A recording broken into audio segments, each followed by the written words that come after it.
hang in there for a moment. What this means to business confidence. I asked Adi Godrej, president of the CII and chairman of Godrej Group, on this big reform push and whether that will mean that we can actually expect the Reserve Bank of India to go ahead and cut interest rates. Listen in. I think we were all talking about the reform process not going forward.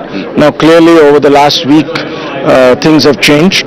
The government has taken the reform agenda forward, and I think it will clearly improve the perception of India, it will improve the investment climate, and I do hope they will continue to do this.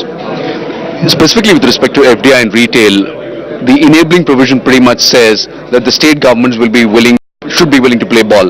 Do you expect all states to play ball? No, I don't expect all states to permit it in the first place. I think several will. I think a majority of states will, and I think the others will soon realize that it's a great advantage for their state too, and will fall in line in a matter of a year or two. The aviation space has been a beleaguered sector. We've had several airlines waiting for foreign capital to come in. Are you expecting foreign airlines to be interested in investing in India? I think some of them could. I am not an expert in the field. I think clearly there are some airlines, if they want foreign capital, can certainly attract it.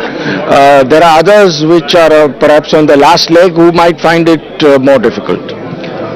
My question to you is on monetary policy. Now that the government has delivered on the fiscal front, do you believe that the Reserve Bank of India will go ahead and cut interest rates? Well, I won't say what I believe, but what I think Reserve Bank should do is to definitely cut rates, because I think cutting rates will help contain inflation better than not cutting rates.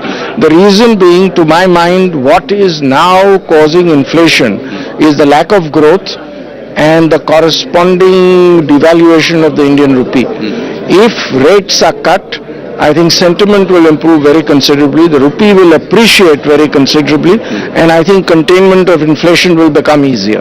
So I do hope both the rate is cut and the CRR is cut. That was view from Adi Godrej, chairman of the Godrej Group and president of the CII, on what he expects from the Reserve Bank of India. Robert, last word with you.